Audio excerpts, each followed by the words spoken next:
अस्सलाम वालेकुम। एजी के पीएससी लेक्चर 2017 का क्वेश्चन नंबर 21 आज हम सॉल्व करेंगे। जो कहता है, पहला क्वेश्चन जो 21 नंबर वाला है, कहता है if m and n are three dimensional subspace of r power 6 then what is possible dimension of subspace m intersection n। वो कहता है m भी एक सबस्पेस है, n भी सबस्पेस है, और इन दोनों की जो डायमेंशन है 3 है, और जिस स्पेस की ये सबस्पेस है उसकी डायमेंशन 6 है।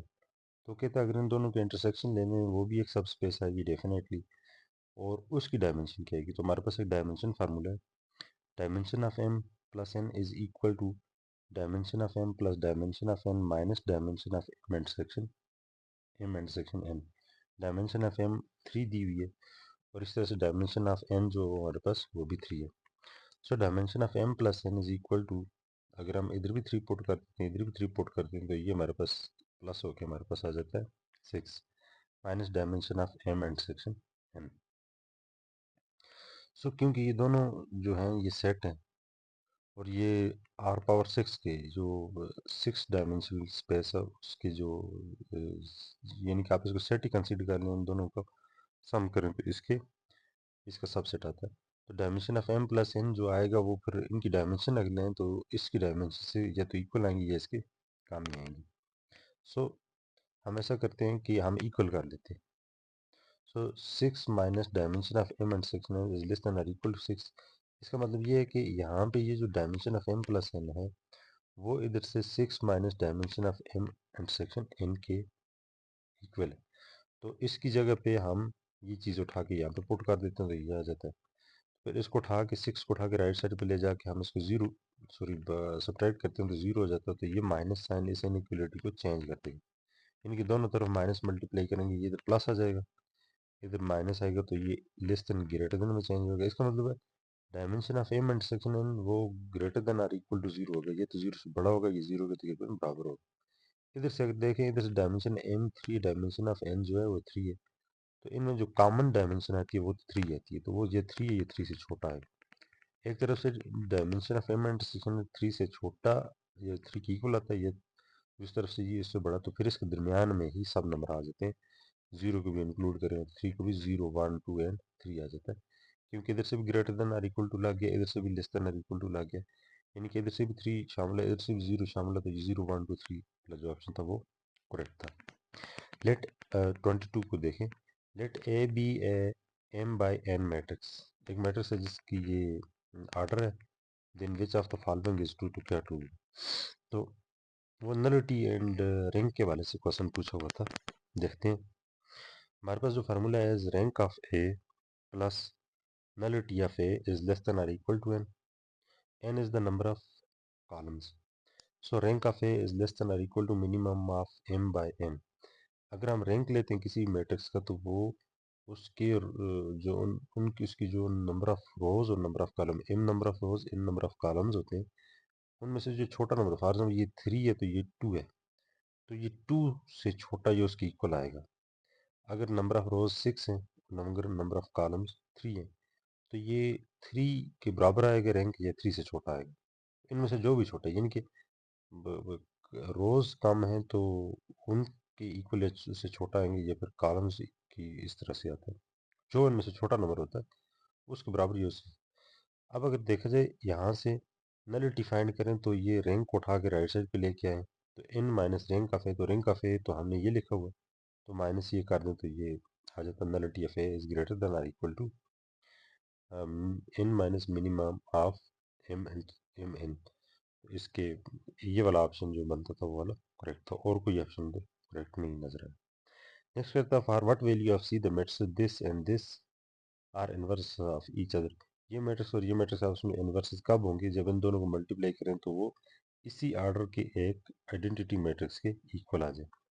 तो इसके लिए हमने if both matrices are inverses of each other, अगर ये दोनों एक दूसरे के इनवर्सेस हैं, देन इन दोनों को मल्टीप्लाई करेंगे तो दैट इज इक्वल टू 1 0 0 0 1 0 0 0 1, क्योंकि ये 3 बाई 3 मैट्रिक्स है, 3 बाई 3 ऑर्डर वाला एक आइडेंटिटी मैट्रिक्स आएगा। इनको समान मल्टीप्लाई करना तो आसान सी बात है। जब यहाँ तक आके पहुंचेंगे तो ये 1 0 0 आना चाहिए, यहाँ पे 0, यहाँ पे 0 1 आना चाहिए 0, यहाँ पे 0 0 1 आना चाहिए, यहाँ पे 0, यहाँ पे 1, यहाँ पे 0। सो हम इक्वल करते हैं, हमने कहा ये इसके इक्वल होंगे। मल्टीप्लिकेशन वही है, रोज बाई कॉलम मल्टीप्लिकेशन है। इसको हम 0 को इक्वल करते हैं, जाहिर सी बात है फर्स्ट रो का सेकंड एलिमेंट सेकंड के इक्वल होगा उधर से भी, इधर से सेकंड रो का सेकंड एलिमेंट इधर से सेकंड की इक्वल होगा, इधर से थर्ड रो का सेकंड एलिमेंट सेकंड की इक्वल होगा। तो सो हमारे पास 3 इक्वेशन बन गई। हमने ऐसा किया, इक्वेशन नंबर 2 और 3 को ऐड कर दिया, इन दोनों को ऐड किया, देन हमारे पास 2a minus c equals to 1 बचा। ये इसको इक्वेशन नंबर मैंने 4 के दिया। अब multiply by equation number 3 by 2 and subtract from 1।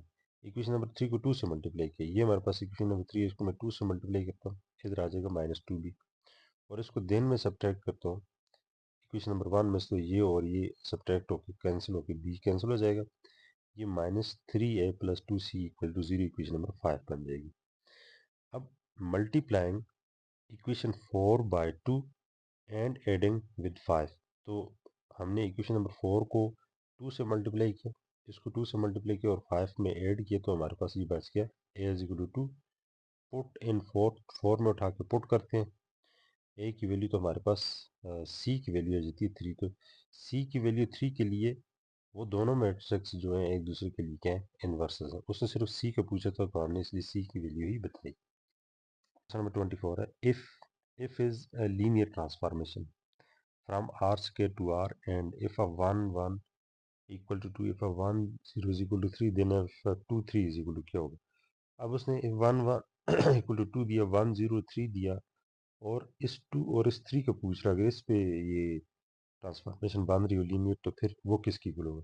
हमने कहा ये एक फंक्शन है r स्क्वायर टू r, तो 0 sorry as 1 1 1 0 2 belong to r square, ये दोनों r स्क्वायर से बिलोंग करते हैं, आल्सो 2 3 भी r स्क्वायर से बिलोंग करते हैं।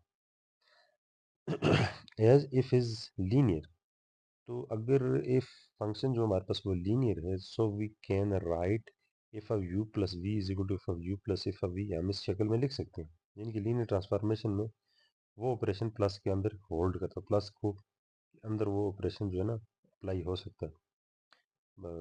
सो hence 2 3 is equal to a of 1 1 plus b of 1 0। अगर हम 2 3 को देखें, इस 2 3 को, तो ये दो इन दोनों के फाइनल रिजल्ट की इक्वल है, तो फिर ये इन दोनों की लीनियर ट्रांसफॉर्मेशन की इक्वल होगा, लीनियरली की इक्वल होगा। सो a of 1 1 plus b of 1 0 आ जाएगा। सो 2 3 इज इक्वल टू a, इसके साथ ही मल्टीप्लाई किया, इसके साथ भी, तो b भी मल्टीप्लाई कर देंगे, ये सिचुएशन बन जाएगी। अब अगर देखा जाए तो 2 3 is equal to a plus b a plus zero, तो ये बन जाएगा। फिर ये a plus b is equal to 2 and a is equal to 3 आ जाता है, तो यहाँ से हम b की वैल्यू भी निकाल लेते हैं, यहाँ से a की वैल्यू यहाँ पे पुट कर रहे हैं। अब अगर f ऑफ 2 3 को देखें, तो f of a of 1 1 plus b of 1 और 0, सो a of f of 1 1 plus b f of 1 और 0, तो ये वैल्यू यहाँ पे जब हम उठा के पुट करते हैं f ऑफ 1 1 की, और सॉरी 3 में a की वैल्यू 3 और b की माइनस 1 है, और एफ ऑफ 1 1 जो 2 दिया हुआ है, एफ ऑफ 1 0 जो हमारे पास 3 दिया, तो वो उठा के पुट के हमारे पास आंसर फाइनल रिजल्ट 3 है। आइगन वैल्यूज वाला क्वेश्चन आ गया, क्वेश्चन नंबर 25 वहाँ पे था, the eigen values of the matrix 0 a minus 2 minus 3 r a minus 3 and minus 1 find ए।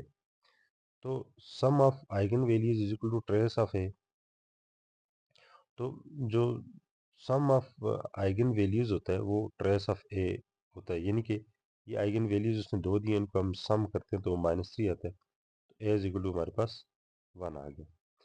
सो अगर देखें, zero minus eigen values find करते हैं, zero minus lambda A minus 2 minus 3 minus lambda, तो इस डायगोनल एंट्रीज में से हम लेमडा को माइनस कर देते हैं, तो फिर हम देखते हैं, तो इसको जब हम इसका डिटर्मिनेंट फाइंड करते हैं तो हमारे पास ए की वैल्यू 1 आती है, तो यही, या तो यहाँ से डायरेक्ट निकाल सकते हैं इस फार्मूले से, तो ये फिर ये वाला तरीका। क्वेश्चन नंबर हमारे पास 26 आ गया, if characteristic equation for 5 by 5 matrix A is 5 lambda power, sorry 2 lambda power 5 plus 5 lambda power 4 minus 3 lambda square minus lambda plus 32 equal to 0, ये मैं लिखना भूल गया था। देन क्या होगा जी, in characteristic equation coefficient of highest power of lambda must be -1, यहाँ पे -1 होना चाहिए। सो -1 अगर 2 से मल्टीप्लाई करेंगे -1 आ जाएगा। So trace is a coefficient of second highest degree term and determinant is constant था। अब ये देखते हैं कि ट्रेस क्या था और उसमें डिटर्मिनेंट क्या था। तो मल्टीप्लाई किया -2 तो ये वाली इक्वेशन बन गई। सेकंड हाईएस्ट पावर ये वाली बनती है, तो इसका कोफिशिएंट जो है वो -5/2 है। तो ये हमारे पास ट्रेस है।